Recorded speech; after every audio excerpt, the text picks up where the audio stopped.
are now in the middle of a series. We're in the middle of a 7-part series. This is our 3rd week. Just a quick service announcement. There will not be a class next week. I will be in Israel next week. And then the following week there will not be a class because it will be the Jewish holiday of Shavuot. So next 2 weeks we're off, and then we're back on June 8th. Okay?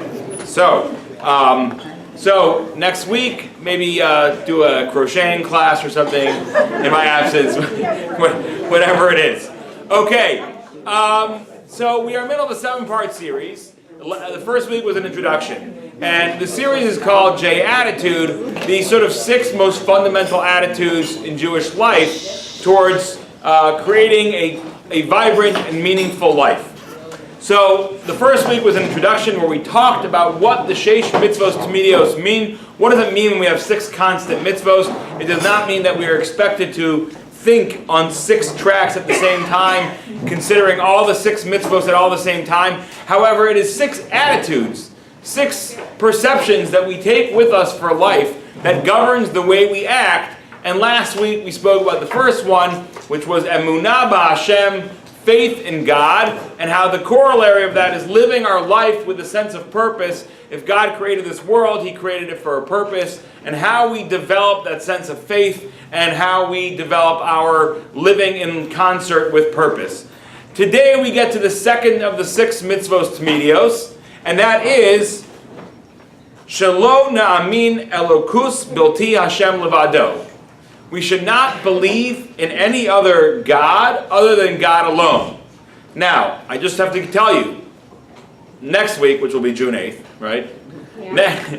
Next week that we're together, which is June 8th, we're going to do the 3rd of the 6 mitzvos, and that is something called Yichud Hashem, the unity of God. Sort of believing that there is no other force, that God is the one unifying force behind everything. So it almost sounds like these 2 weeks are redundant. Don't believe in other gods, and believe that God is this unifying force of it all. But we're going to see that they are slightly different. I want to read to you the text of the Chinuch, of the Book of Education. Again, it is an anonymous text written in the 13th century, although it has people who it's been attributed to. It was definitely published anonymously. And his explanation of what this mitzvah is, Shelo na'amin Elokim zulasi Hashem yisborach levado. We should not believe in any other God other than Hashem Himself. And where do we see this in the Torah? Shene'amar, as it says in the Torah, it's the 2nd of the 10 Commandments. Lo yiyeh lecha Elohim acherim al panai. You shall not have any other gods on my face, or in my presence. Uperusho, and it means Lo ta'amin Eloha acher zulasi. Do not believe in any other gods. Okay.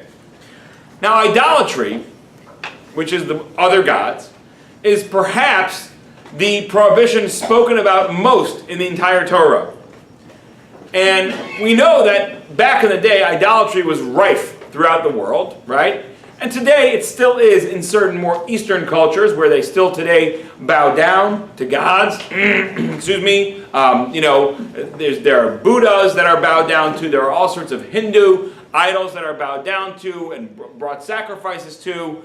There are in Africa a lot of animism. There's a lot of tribes that follow the belief system called animism, where they believe that animals have certain spirits, or there's different nature worshipping tribes in South America that worship the rivers and the stones and the rocks and the sun and the moon. So it does occur. It doesn't really occur much in our surroundings. As a matter of fact, I'll tell you an interesting story that happened to a friend of mine. A friend of mine grew up in a more non-learned environment in Long Island, New York, and he was going to Columbia University. I think he was going to Columbia Law at this time already.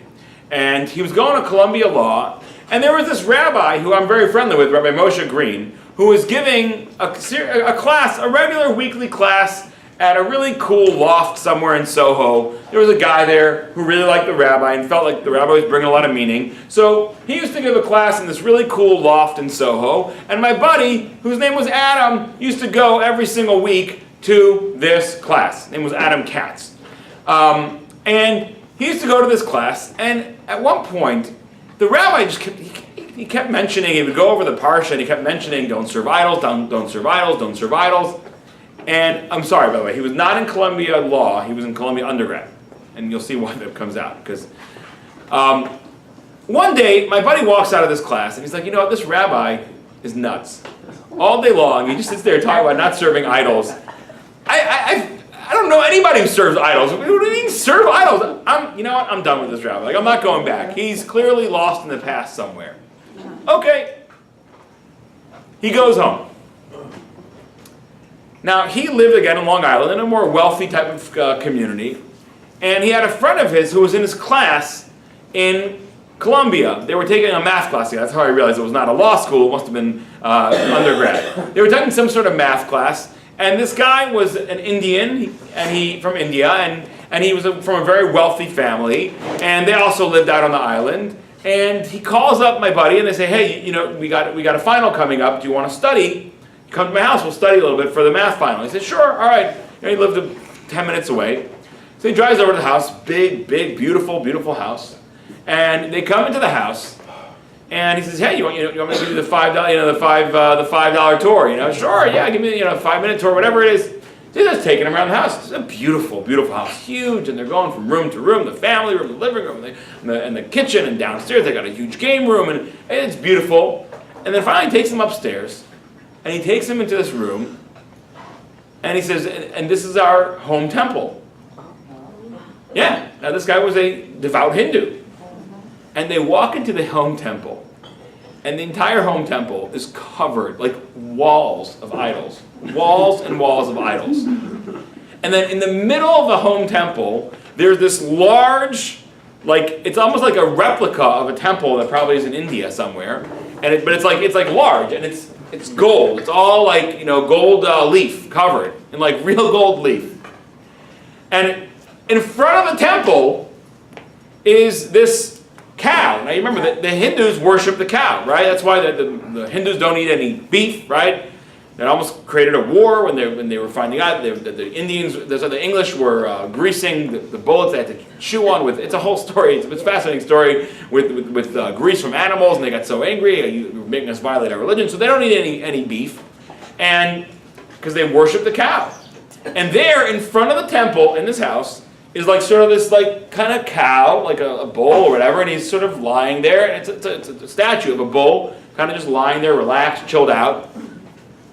And then this guy takes, in front of the bull, there's a little dish, and on the dish is a beautiful silver, like a milk, like a creamer, you know, like you put out creamer at an event, they put out creamer on a table, a little creamer dispenser.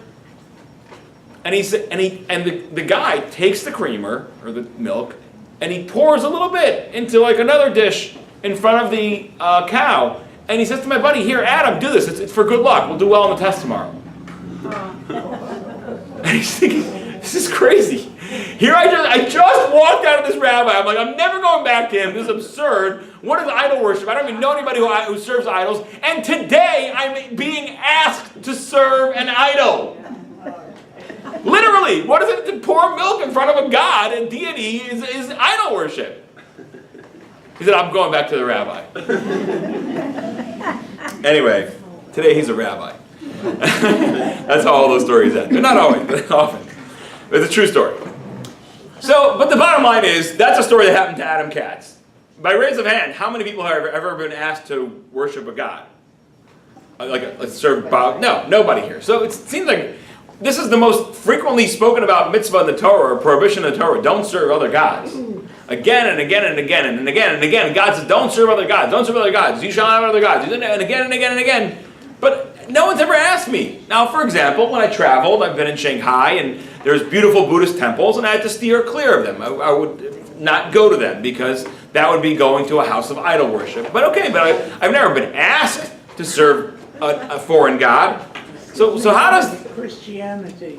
That's a very complicated question in terms of the I think did we speak about it last week, the role of Christianity? Yeah. Okay, so just real quick, Christianity is a sort of, okay, Islam is for sure a monotheistic religion. And by the way, I was in Istanbul, and in Istanbul you have some of the oldest, actually the oldest mosques in the world, because they actually predate Muhammad. Because when there was the Emperor Constantine who created Constantinople into this major city, and it was the house of an entire other, like the other part of Christianity. You had the Roman Catholic Church in Rome. in the Vatican, and you had all the Orthodox churches which were being led out of Constantinople. And then when it was taken over after Muhammad's death, they took those original churches and turned them into mosques. So, for example, there's a building in Istanbul, it's called the Hagia Sophia. And it used to be a massive church. And it's amazing because it's one of the few buildings in the world that still has its original dome from 1,500 years ago. Most of the times when buildings are very old, like you'll see castles that have walls that are very old, but the roofs are the hardest thing to keep because they're very, very heavy and they start crumbling over time, over millennia. So the Hagia Sophia is a remarkable building, massive, beautiful building. It's been here since the 5th century, and they had converted it into a mosque. You're definitely allowed to go into a mosque and admire its beauty. They're monotheistic. They believe in the same God that we believe. They have a very, very different way of worshiping, right? However, they believe in God. You can call him Allah, you can call him, Hashem, but they believe in one God that created heavens and earth. Again, they believe that the prophet is Muhammad and went through Ishmael, but they don't serve idols. As a matter of fact, in their houses of worship, they have no pictures, there's no iconography. Like you would go into a church, there's usually a JC up on a cross somewhere, there's all different kinds, there's Marys, there's all kinds of people or deities or iconography. You don't see any of that in a mosque.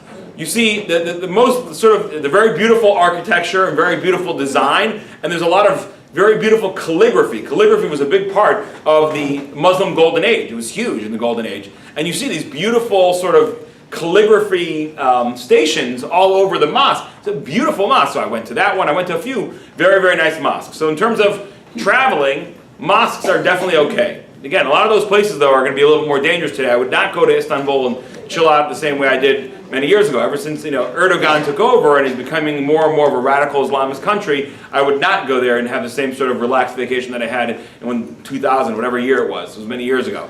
Now, Christianity is complicated because Christianity believes in the Trinity, the Father, the Son, and the Holy Ghost. Now, they will say it is three that is one, but it is also three, right? So that's not exactly pure monotheism. And therefore, because again, there's some kind of power sharing with JC, the Son, right? So therefore, we are not supposed to go into a church and enjoy the beautiful architecture. And this happened to me. I was in Rome, and I was right by the Vatican, and I very much wanted to go in and see the Sistine Chapel and see what Michelangelo's painting and the roof and all that and the ceiling, but I did not go in. So now, is Christianity considered idol worship to the same level? It is not. And there are actually very interesting halachic corollaries of this. Meaning, for example, is a Jew allowed to sell Christmas adornments? Right? So if it was a Jew, for example, let's say you live in an area that's a very multicultural area, and you have a knick-knack store, right? As a Jew, you are not allowed to sell little Buddhas.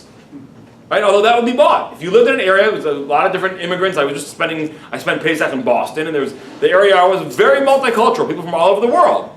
So you would not be allowed to sell Buddhas, for example, or other statues of various Hindu gods. You would not be allowed to sell that. Are you allowed to sell Christian iconography or adornments? The answer is yes. And as a matter of fact, during the Russian times, a lot of Jews did. That was how they made their livelihood often, interestingly enough. But that has to do with something called shituf, which means that in Christianity there's power sharing with God. So it's like the three parts of the Trinity sort of power share, which is forbidden. We're not allowed to believe in power share. And we're going to see that actually next week on June 8th, right? So we're going to see that more in depth when we get to that. The idea of, as Jews, we're not allowed to believe in any power sharing whatsoever. However, in terms of Christianity is not considered full-on idol worship, but it's considered enough that we're not supposed to go into a church just to admire its beauty. As a matter of fact, there's a whole question, like, for example, are people allowed to go to church for AA meetings, right? And that's considered somewhat of a pikuach nefesh, of a saving someone's life. If someone's an alcoholic, their life is literally in danger, and therefore the general ruling is if the meeting is being, and a lot of the AA meetings are held in churches. And the answer is you're allowed to go in as long as the meeting is not in the chapel or in the sanctuary. Okay, Now let me just make a quick break to thank our sponsor for this day, the great Lord above. Baruch atah Adonai Eloheinu melech haolam, she'hakol niyeh bidvaro. Okay, but that might have been seen as a slight detour, so I'm going to head right back into the topic. Okay, so again, idol worship is the most commonly prohibition in the Torah. We're wondering, how does it apply to us today? And what we would like to examine today is this idea of the six common mitzvahs, and how one of them is lo yeh lecha elokim acharim al panai. You shall not have any other gods in my face. What does that mean today? Okay, let's do a quick review of what idol worship was and how it started. So the Rambam, Maimonides, in Hilchos Avodah Zarah, and the laws of idol worship. Oh, and before one last, once we were on Detour City, just want to point out a very important thing. This series is based on a book called The Six Constant Mitzvos, which was based on a series of shiurim, of classes given by Rabbi Berkowitz, one of the great Torah scholars of our time, who lives in Jerusalem. It's not my own material. Okay. Now, the Rambam, Maimonides, in Hilchos Avodah Zarah, in the laws of idol worship, explains how did idol worship start. You have Adam and Eve, and God talks to them. God says, don't eat the fruit. They eat the fruit. God says, what do you guys do? Right? God has conversations. They know the deal. How did idol worship ever start? So Maimonides explains that in the generation of Enosh, who was the grandson of Adam and Eve, people were amazed by some of the forces of nature, especially the forces of the celestial beings, and the celestial bodies, so to speak, which, you know, when we open up the newspaper and we read the day's horoscope, it's usually drivel, right? If there's some guy sitting there, I mean, first of all, they probably take the horoscope from 10 years ago, because no one's saying, wait a second, what's today, May 17th? May 18th? I'm a Scorpio, and I'm probably going to have a very lucky day. I'm going to say something I regret, but it's going to end up working out well? That's weird. I remember that was exactly what they said on May 18th in 2007. What's wrong with them? No one remembers that. They're probably just, they have them on a churn cycle. So there's probably not even somebody writing the horoscopes. They're probably just on a churn cycle. But someone did write these horoscopes at one time, and they were very good at writing vague, weird messages. So, you know, if you're a Scorpio, you're going to say something you regret, but it might end up working out well. And if you're a Pisces, then exciting things will happen. Be on the lookout, right? Okay, you know. Or you know, and if you're a Libra, you should beware of people who intend you harm but speak nicely to you. Okay, there we go. We're all set for today, right?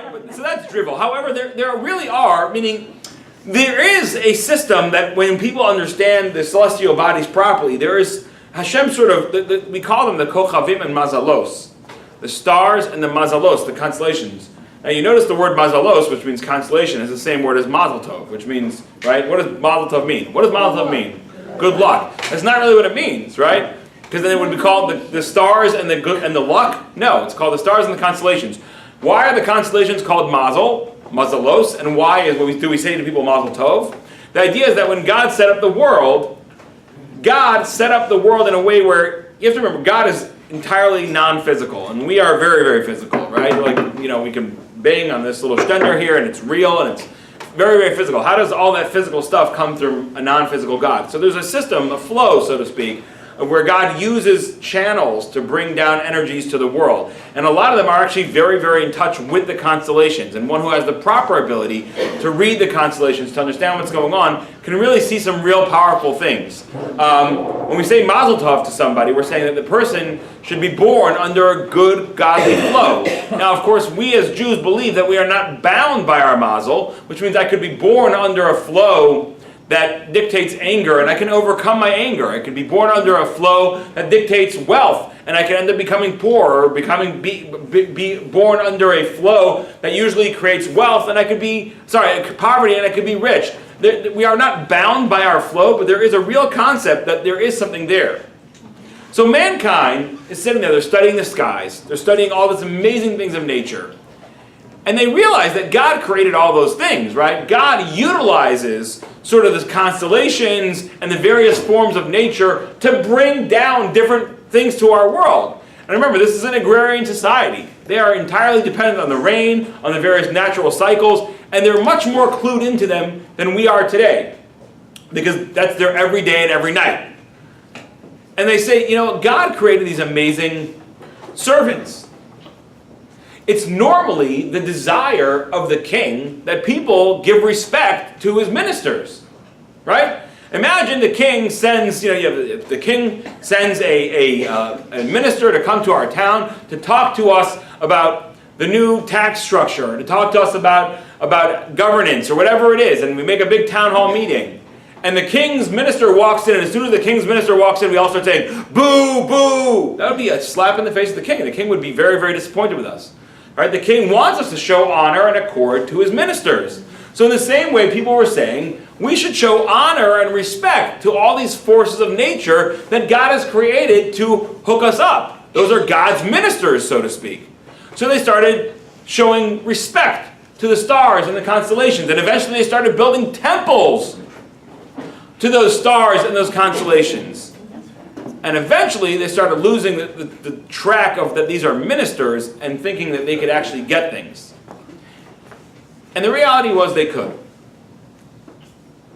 When we read about idols, we think about what kind of idiots were bowing down to an idol.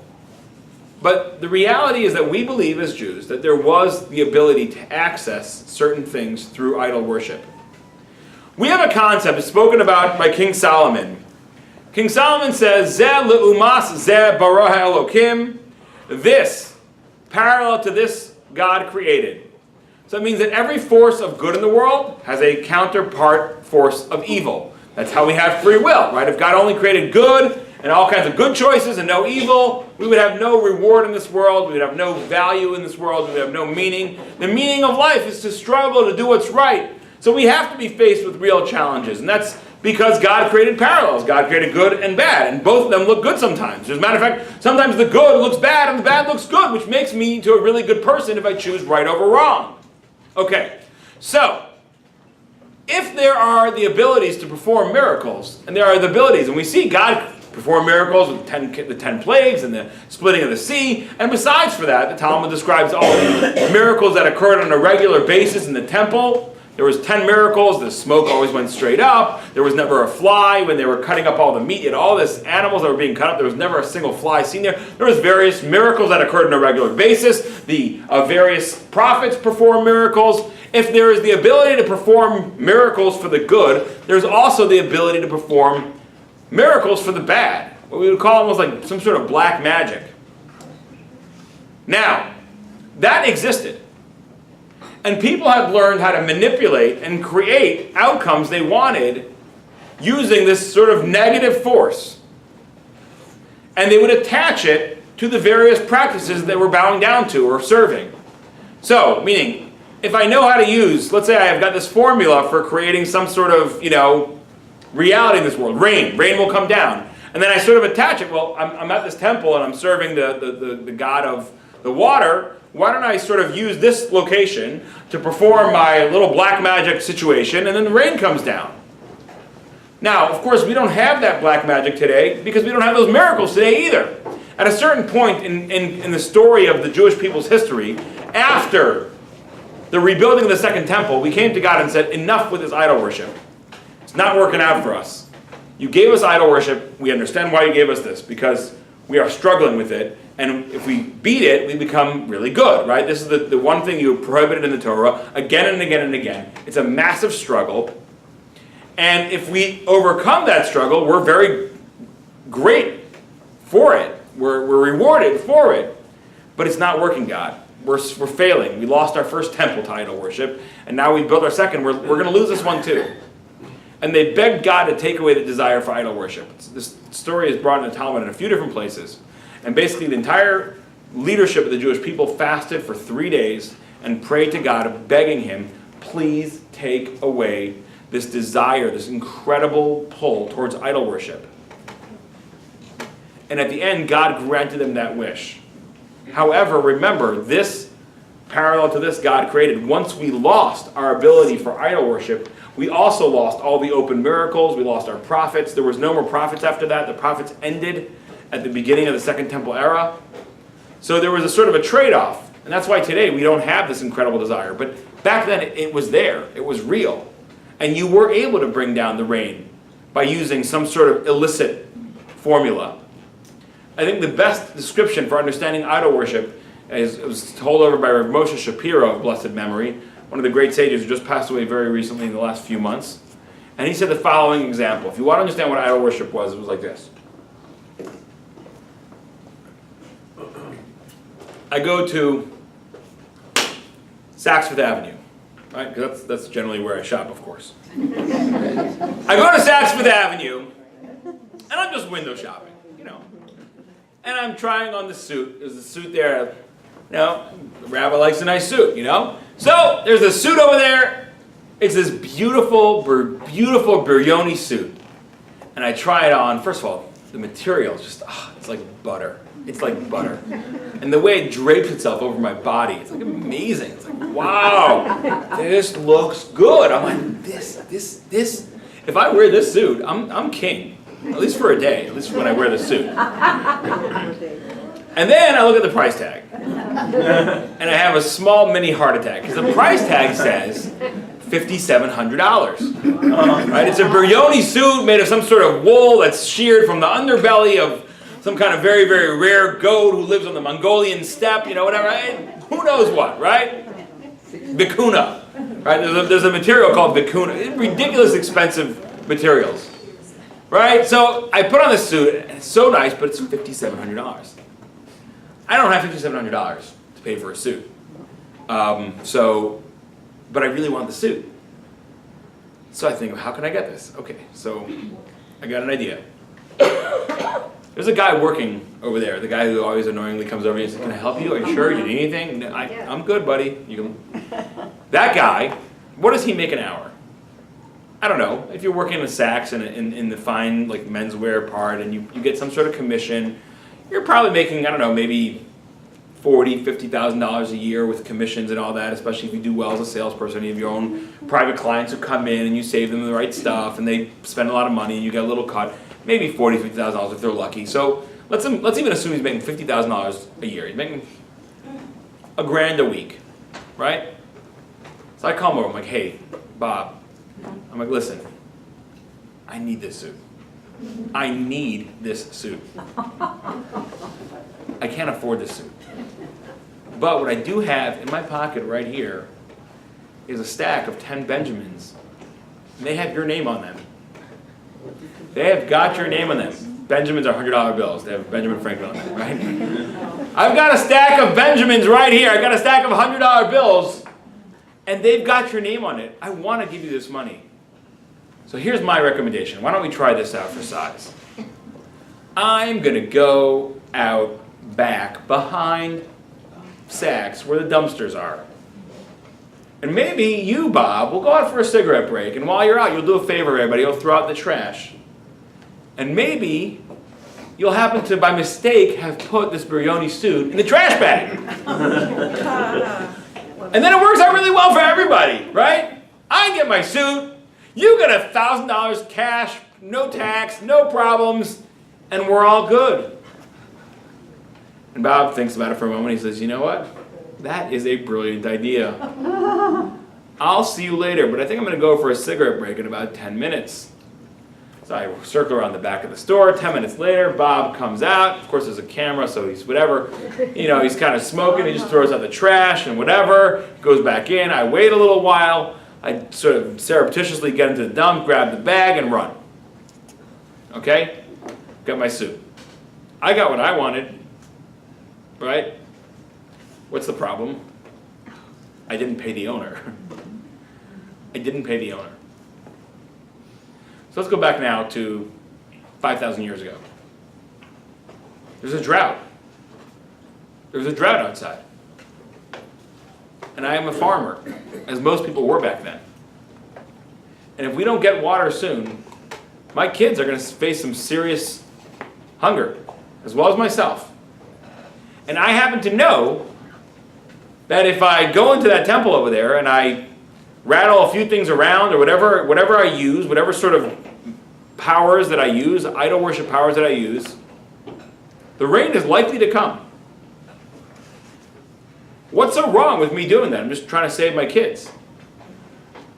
And the answer is that what's wrong is is that I've created the wrong ends in life, the wrong goals.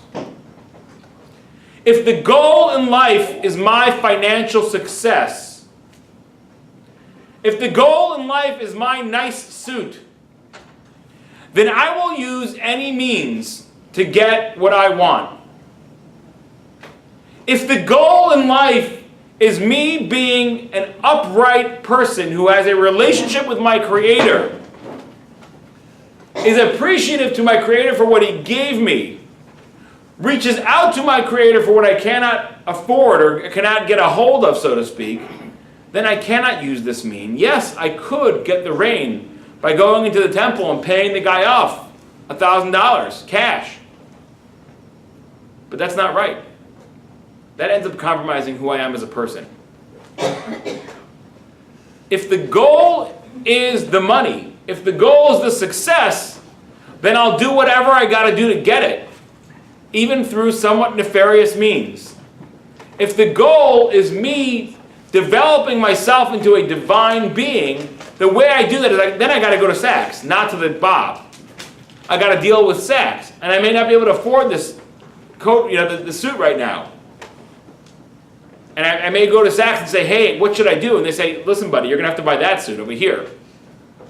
For $500, we're on sale right now. You can get it for $350. That might be what I have to do. I may not get exactly what I want, but I'm doing it in the proper way. What idolatry ended up becoming was the people saw their financial success as the goal in life. And they used whatever they knew how to use, whatever it would be black magic in some temple or whatever it was to get it. That's what idolatry is. Does idolatry apply today? And if so, how? Okay.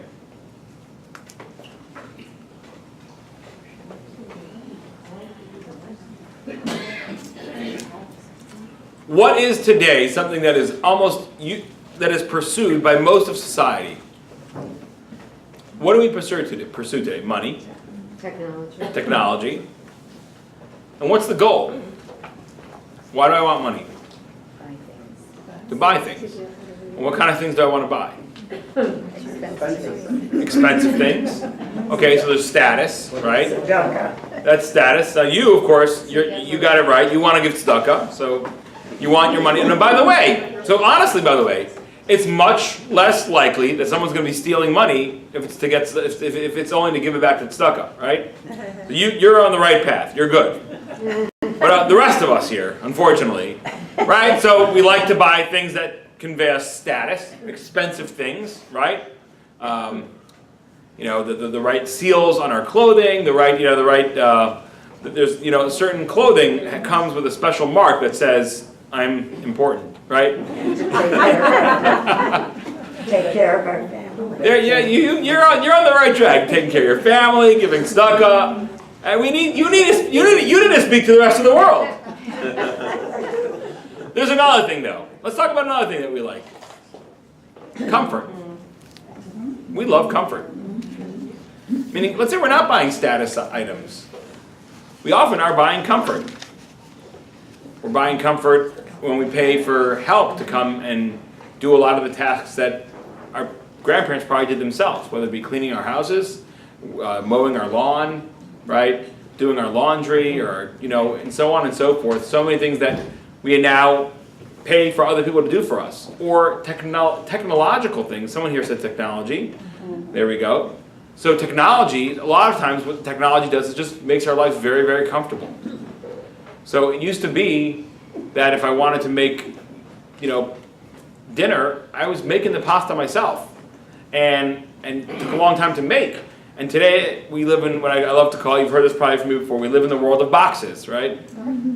We put everything in boxes and it comes out magically taken care of. We want dinner and we come home, we're hungry, and there's some leftovers in the fridge. We don't have to stoke a fire, right? We don't have to build a fire from scratch and put a kettle over it, right? We throw something in the microwave and it's ready. 2 minutes and 30 seconds later, that's it. It's setting, defrost and prepare, and Okay. We want our clothing clean. All right, put it in a box, close the box, press the button, it comes out. An hour later, it's clean, right? Then our clothing is wet. We don't want to hang it up on the clothespin with the line. We put it in a box, press the button, come out an hour later, it's taken care of. We have boxes for everything. Boxes for everything. And we love our leisure time. That is something we really, really love. We love our leisure time here in America, right? And how we spend it. The idolatry of today is what has become the goals today. And how do we achieve it? And is that in line with what the purpose of creation was? So if I'm working really hard at work just so that we can buy more stuff and hire more help and make my life more comfortable, is that what I'm supposed to be doing with my life? One of the things that we need to do is sit down and take sort of an accounting. How do we spend our time? Where do we use the majority, or where do we use big, let's sort of break down our time. Okay, 11% of our time is used in the pursuit of sustenance, of making and eating food. And 19% of our time is used, 30% of our time is used in sleep. And sort of go through, where are we investing ourselves, our time? Have we created new idols for ourselves that are not in line with, again, what was the purpose? The purpose of life is to be living a divine life, of creating greatness for ourselves and the people around us. So when we talk about not serving idols, what we're really talking about today is figuring out, what are my idols? Where am I investing time and energy that's not for a greater goal? Now, this is not to say that we can't have a little time to relax. That's 100% not what I'm saying, right? Obviously, we need to be able to have some kind of leisure time. But if we're investing I know somebody, a friend of mine, he's doing okay financially, and he got offered a new business opportunity, a very significant one. And he wasn't sure, should I take it? My family's okay. We're not suffering. We've got enough money to live. So yes, I've got this new opportunity that seems to be very lucrative. But if I take this opportunity, I'm going to have to spend a significant amount of time going after this opportunity. And if I do that, I'll have less time for other things. Should I do this? And he went to a great rabbi here in town. And he said, this is my situation. What should I do? I can't let money be my idol. And it's going to take time and investment. If I was starving and hungry, then for sure, of course I would go do it. That's part of what my responsibility is to do, take care of my family. God requires of us to take care of ourselves. That's a very simple, basic thing. There's no question about that. We need to take care of our health, right? We need to take care of our bodies. We need to have sleep. We need to have food. That's for sure. But if all those are being taken care of already, where are we investing the rest of our time, energy? So he went to the rabbi and he asked him a very simple question. Should I go for this business endeavor? Looks very lucrative. I've seen sort of this type of thing happen before, so I know it's pretty safe, but it's going to take up more of my time. What should I do? If the goal is just comfort, if the goal is just more leisure time, if the goal is just better food or better cars or better, then we've created a different means and ends for ourselves. Remember, the idolater is saying, my end is food, and therefore I'll do whatever I got to do to get the food. I'll serve God. I'll go to the temple and do the things they were doing back then in the temples. So what are our goals, and what are we sacrificing our time to? That's a question we really need to ask ourselves. So that's one important component of the do not have other gods. Let's speak about another god. There's the gods of money, leisure, status that are, again, if they're used in the proper proportions, that's fine. And they can often be used to serve God. When somebody has wealth, if they're using it in the proper way, to give charity, to take care of their family, I read just recently, I was shocked. There's a very wealthy guy, he's very wealthy, and he's still very involved in business. And this is his breakdown. This is not, by the way, recommended for anybody here. But it's for, obviously, this guy is very, very wealthy. He's allowed to do it. The guy has a structure built into every business deal that he does. Here's how it works. His income tax rate is 37%. Okay? So 37, let's say he's doing big deals. He makes $10 million, $100 million. He does $10 million, he makes $10 million on a deal. 37% goes to Uncle Sam. That's $3.7 million. 60% goes to charity. That's $6 million. And 3% goes to himself. He said, look, I don't have many other skills. I'm good at making money. If I would become a rabbi, I don't know that much. I'm not so learned. I go to classes at night. I do study Torah. I'm not very learned. The best thing I know how to do is make money. That's what God gave me the talent in. And I've got plenty of money for my own family already. So I got 3% for myself, 37% for Uncle Sam, and 60% to charity. Now, by the way, you would not even be allowed to do that if you were not already mega wealthy, because you're not allowed to give away charity to the point where you may end up ending up needing charity. So, but he obviously, this guy's very wealthy already, and sort of his mitzvah that he does is business. But that's how he does it. What's his end goal? His end goal is to give that 60% to charity. And 37% to Uncle Sam as a byproduct, and 3% to himself as a byproduct too. So the point is, the idea here is that we're not saying a person should not be involved in business, we're not saying a person should not be involved in leisure, but the point is we have to ask, where are we investing, and what is our ends? What's our goal? And then think about the means that we're using to get there.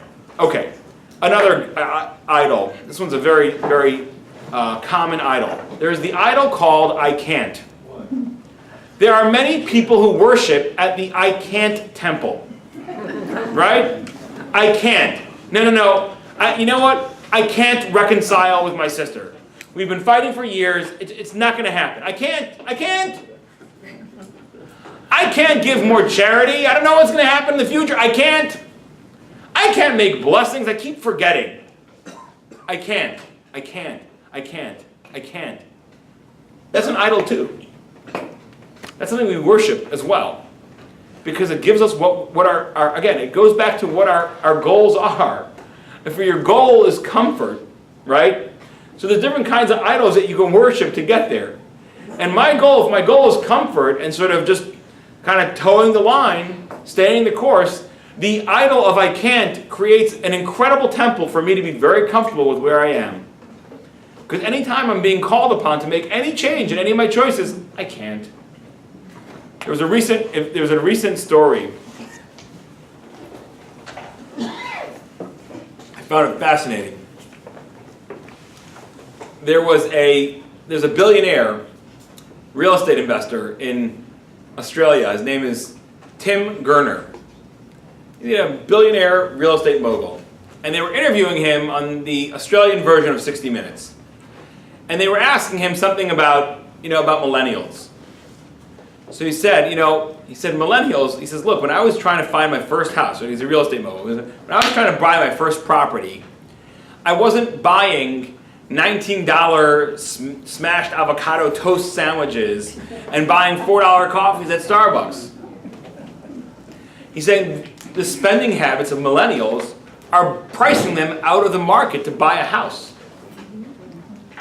Now, wow, you should have seen the rage that he unleashed on the internet against him. You would not believe it, right? All these angry people saying, oh yeah, Tim, I would have to spend my next 44,000 avocado toast to be able to buy a house. No, you don't need to spend your next 44,000 avocado toast to buy a house. You need to stop spending. Look, the reality is, you walk into Starbucks, people are buying these $4 coffees every single day. Every single day. And they say to you, I can't start my day without my Starbucks. Right? Knock, knock. Guess what? You actually can, by the way. There's been studies done on human beings, and they found that even without a Starbucks in the morning, they make it through the day. It's amazing. So I know that you think that you cannot make it through your day until you get your Starbucks, but guess what? You can. Yes, you can. Right? It's absurdity, right? And again, the idea that this rich guy would suggest that, and by the way, this rich guy, he was describing that when he was working, he said, the way he got here was when he had no life. He was working so hard. Now again, I'm not saying it's the right thing to do to work 24/7 to become a billionaire. That's not the right thing to do necessarily. I don't think it's the right thing to do.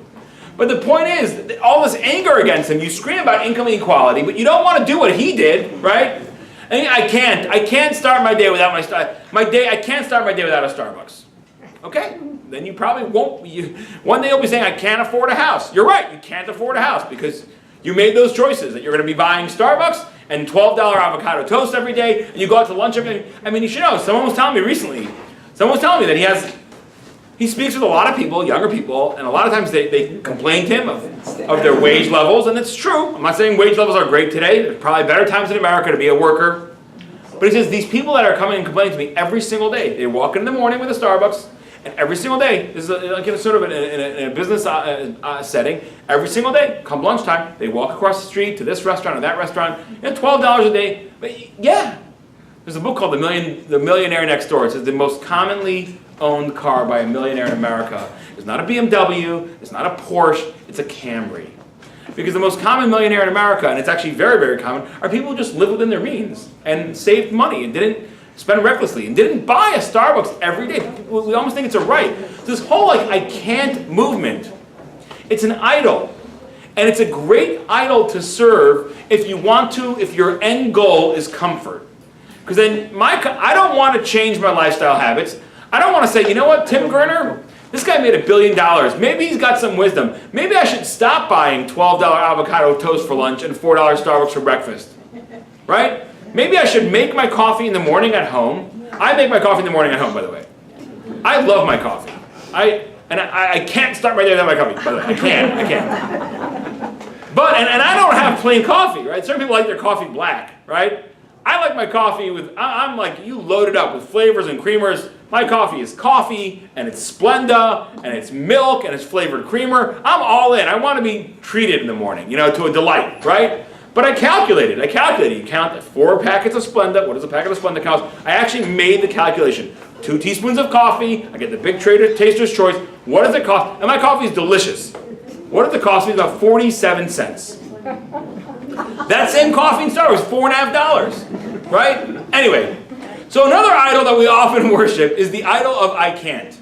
And when anybody dare suggest that you actually could be making different choices, wow, the whole internet, the Twitterverse and the blogosphere goes nuts at Tim Gurner for suggesting that you could make other choices. So another one of the very important, God created us. We have inside of us enormous capabilities. We are created with a tselem Elokim, with the image of God. God is infinite. If you're created with even a fraction of infinite, you've got infinity inside of you. You could be so great. You could be so great. Do not worship at the temple of I can'tness. And that is another major area where we often are guilty today of idolatry. We worship at the God of I can't, denying the reality of our own innate, incredible powers given to us by God to be incredible, incredible human beings. And that is another core component. So the second of the Jewish attitudes is do not have foreign gods, which means do not attempt to use other means to access what you want. Rather, let your means and goals be to be a divine person in a deep relationship with God, and that will dictate how you go about getting what you need or doing what you do, and you'll be a very different person. Thank you very much, and have a wonderful day.